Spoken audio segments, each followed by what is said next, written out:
All right, so you know how we like to do these deep dives, right? Sure. We take some really interesting source material and try to get to like the heart of what it's really saying. Yeah, like pull out the good stuff. The stuff that like really makes you think you know, and hopefully stuff that you can actually use in your own life. And today we're looking at this book called The Key to Yourself by Dr. Venice Bloodworth.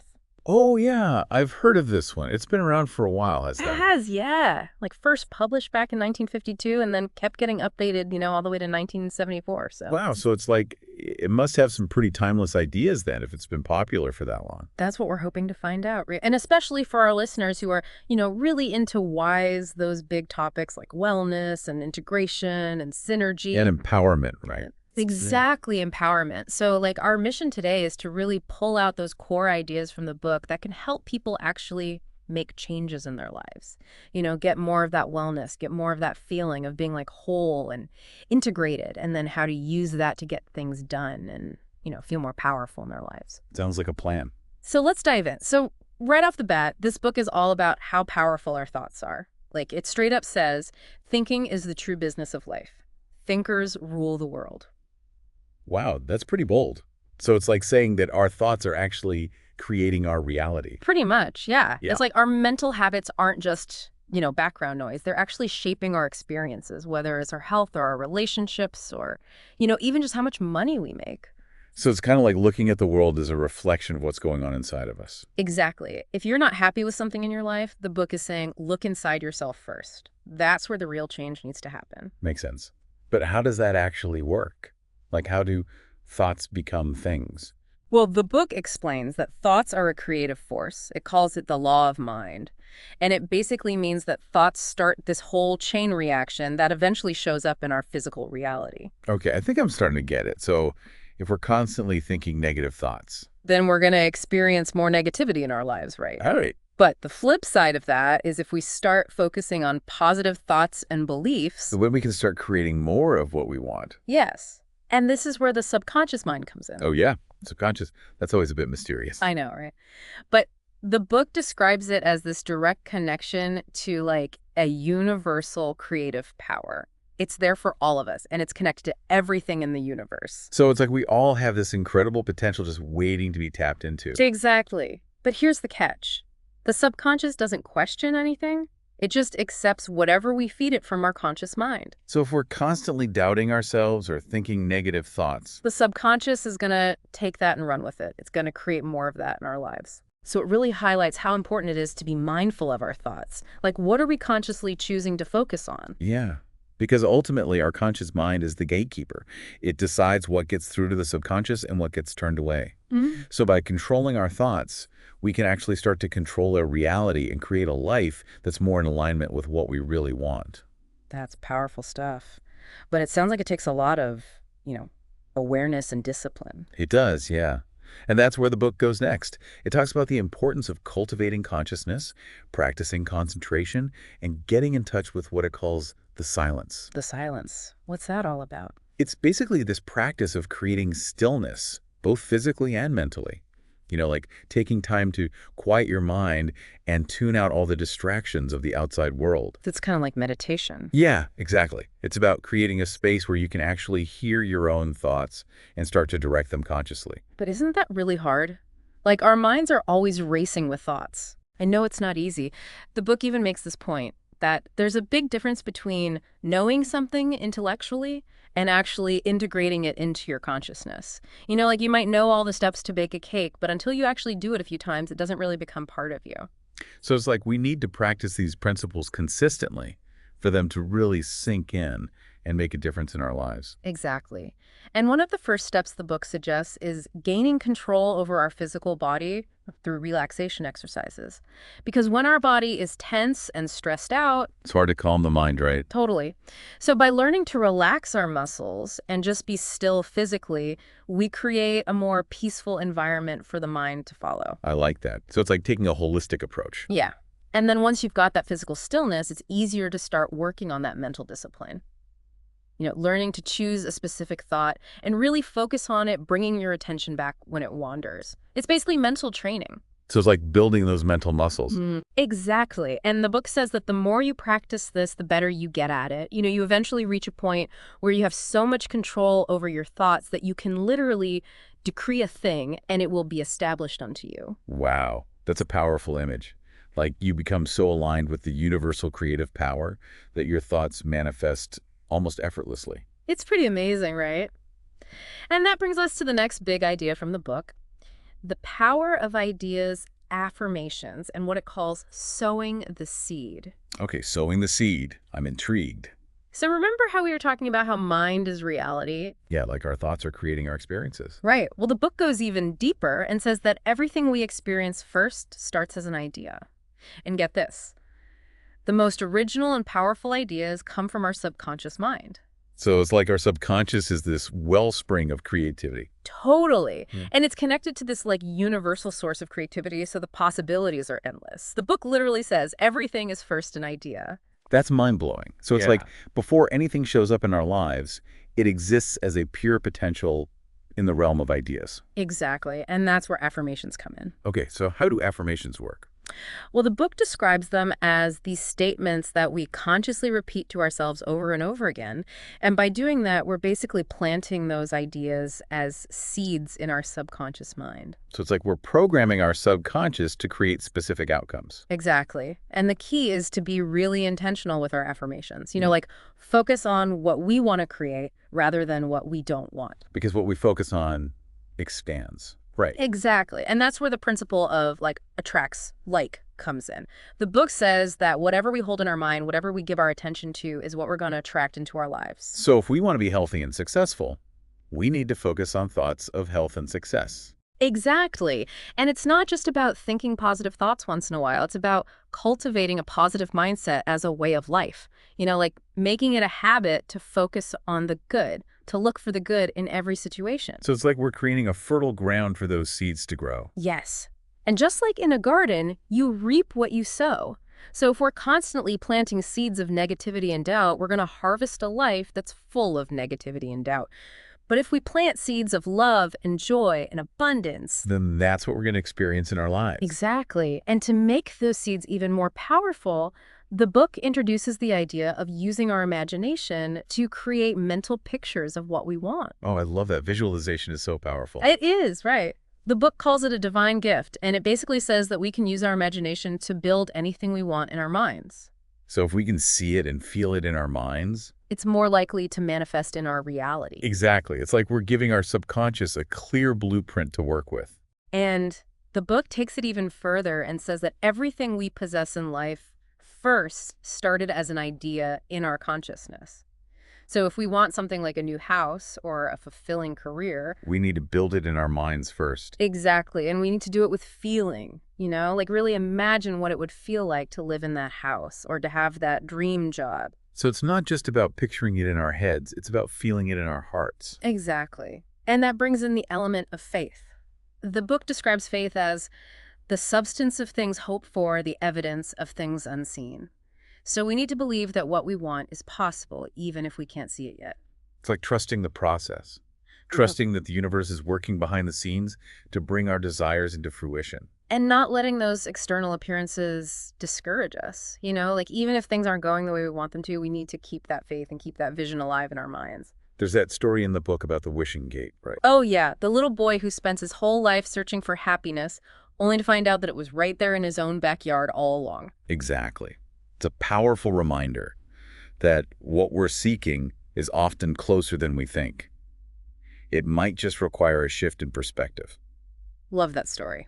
Okay, so moving on, the book also spends a good chunk of time talking about health, youth, and beauty. Which are obviously super important for overall wellness. Totally. And the book's perspective on this is really fascinating. It basically says that our bodies are incredibly intelligent and they respond to our thoughts. So if we're constantly thinking negative thoughts about our bodies are going to reflect that. But if we start thinking positive thoughts and believing that we're healthy and strong, our bodies will start to follow suit. Exactly. The book even goes so far as to say that illness is a mistake. It's not our natural state. It says that we're all made in the image and likeness of God, which is perfection. So it's like we have this innate capacity for health and healing. We do. And by consciously directing our thoughts towards health and well-being, we can tap into that power and start to create the kind of physical reality we want. So it's like we're not victims of our circumstances. Right. We have the power to change our health with our minds. Exactly. And the book emphasizes the importance of holding a clear mental picture of ourselves as healthy and vibrant. Like visualizing ourselves full of energy and vitality. And believing that we can be that way regardless of our age or any past health challenges. Exactly. It even talks about how the human body is constantly renewing itself at the cellular level. Like every 11 months, we basically have a brand new body. Wow, that's incredible. I know, right? So it's like we're not stuck with the body we have today. We can literally create a new one with our thoughts. That's so empowering. It is, right. And the author even shares a personal story about how they overcame tuberculosis through the power of thought. So it's like they're living proof that this stuff actually works. Okay, I'm starting to get really excited about this. Me too. Okay, so next up, the book dives into the topic of subconscious impressions and the role of desire. So this is about how our past experiences and beliefs can influence our present reality. Exactly. It's like we all have these subconscious programs running in the background that are shaping our thoughts and behaviors without us even realizing it. And those programs can be positive or negative. Right. And the book makes this point that a lot of times we're operating on autopilot, We're just reacting to life based on these subconscious patterns that we've developed over time. And those patterns can hold us back from achieving our full potential. They can, yeah. Yep. The book even tells this story about a businessman who was super successful in every area of his life except for one. He could never seem to make a romantic relationship last. Oh, I've heard that one. And it turned out that he had this subconscious belief that he wasn't worthy of love. Exactly. So even though consciously he wanted to find love and settle down, his subconscious was sabotaging him every step of the way. So it's like we need to become aware of those subconscious patterns and start to reprogram them if we want to create lasting change in our lives. Exactly. And the good news is that it's totally possible to do that. We're not stuck with those old programs. Not at all. The book says that with conscious effort and determination, we can literally change our subconscious mind. So it's like we're not victims of our past. We have the power to create a new future. Exactly. And that's where desire comes in. Okay, so how does desire fit into all of this? Well, the book calls desire the mystic road to success. That's interesting. Yeah, and it basically says that when we have a true desire for something, a desire that's aligned with our highest good. And we can achieve anything. Exactly. It's like that desire becomes this powerful force that can move mountains. It can help us overcome any obstacle. But it has to be the right kind of desire, right? Yeah. Like a desire that's coming from a place of love and not from a place of fear or lack. You got it. And the book also connects desire to the power of prayer. Prayer.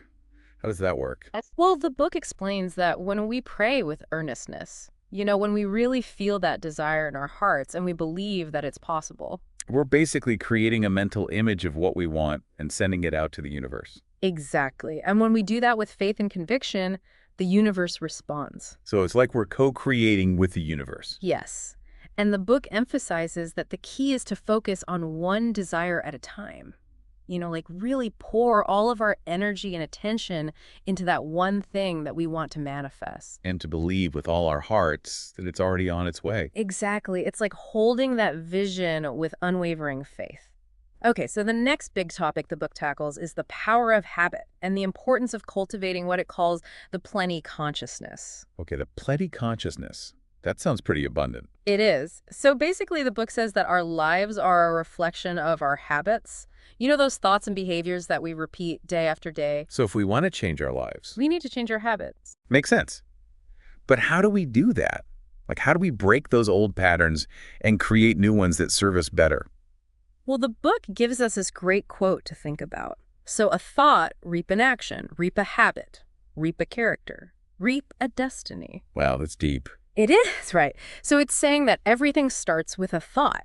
If we keep thinking the same negative thoughts over and over again, We're going to keep taking the same negative actions. and those actions will become habits, and those habits will shape our character and ultimately our destiny. So it's like a chain reaction. Exactly. So the key is to become aware of our thoughts and start to consciously choose thoughts that are in alignment with the kind of life we want to create. So instead of focusing on lack and limitation, We start focusing on abundance and possibility. I like that. And that's where the plenty consciousness comes in. Right? Yeah, the book describes the plenty consciousness as this deep knowing that there's an unlimited supply of everything we need. So it's like the opposite of a scarcity mindset. Yeah. Exactly. It's about believing that there's more than enough to go around. And it's not just about money, it's about everything. You know, love, joy, creativity, success. So it's like tapping into that universal abundance. Yes. And the book says that when we do that, when we truly believe in our hearts that there's enough for everyone. Then that abundance starts to flow into our lives. Exactly. And it might not happen overnight, you know?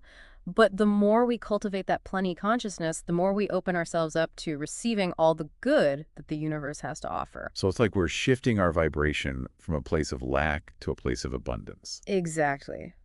And that brings us to one of the most fundamental principles in the book, the law of attraction. Oh yeah, the law of attraction. That's a big one. It is, and the book describes it as this universal law that's always in operation, you know, like gravity. So it's not something we can turn on or off. Right, it's always there working behind the scenes. And basically, the law of attraction says that like attracts like. So if we're putting out positive energy, We're going to attract more positive experiences into our lives. and if we're focused on negativity, That's what we're going to get more of. so it really highlights the importance of being mindful of our thoughts and feelings Mm-hmm. because they're literally creating our reality. Exactly. And the book is clear that the law of attraction is impartial. You know, it doesn't judge us or decide who deserves what. It just reflects back to us whatever we're putting out. So it's like a mirror. Exactly. And that means that if we want to change our lives, if we want to experience more happiness, more success, more love, We need to change our thoughts and feelings. you got it. It all comes back to that. Okay, I'm seeing a theme here. Me too. And the last big idea the book explores is the importance of personal realization and learning to depend on ourselves. So it's like taking ownership of our lives and our power. Exactly. The book says that the greatest discovery we can make is the understanding and application of our own thought force. It's like realizing that we have this incredible power within us to create our own reality. But most people don't even know it exists. That's right. It's like we're walking around with a superpower that we're not even using. And we're giving away our power to external circumstances and other people. Exactly. And the book encourages us to stop doing that, you know, like to wake up to our own power and start using it consciously to create the kind of life we want. So it's like becoming self-reliant. Yes. And it's about trusting our own inner guidance. You know, that voice inside of us that knows what's best for us. And not letting fear or doubt hold us back. Exactly. The book reminds us that challenges and obstacles are a natural part of life. You know, they're not there to punish us or to stop us. They're actually opportunities for growth. Yes. And when we approach them with that mindset, with that belief that we can overcome anything. We start to tap into our true potential. Exactly. Okay, so that was a whirlwind tour of The Key to Yourself. But hopefully it gives you a good idea of the book's core message, which is That our thoughts are powerful and that we have the ability to create our own reality. exactly. And it's not just some fluffy feel-good concept, you know? The book provides a ton of practical tools and techniques that we can use to start consciously shaping our lives. Affirmations, visualization, relaxation exercises. Yep. And the key is to actually put those tools into practice, you Yeah. know, like make them a part of our daily lives. Because knowledge is power only when it's applied. So true. And if you're looking for more guidance on how to do that, we highly recommend checking out the full book. It goes into a lot more detail about all of these principles, and it even covers some additional topics like the power of love, the transformative practice of forgiveness, and the creative force of our spoken word. Yeah, I'm definitely going to have to pick up a copy of this book. Me too. It's a classic for a reason. So before we wrap up, I want to leave you with a couple of questions to think about. What's one limiting belief that you're ready to let go of? You know, something that's been holding you back from living your best life. And what's one small step you can take today to start changing that belief? Because even the smallest actions can create a ripple effect. They can start to shift our energy and open us up to new possibilities. So don't underestimate the power of taking that first step. And remember, you are capable of creating anything you desire. Thanks for joining us for this deep dive. We'll see you next time.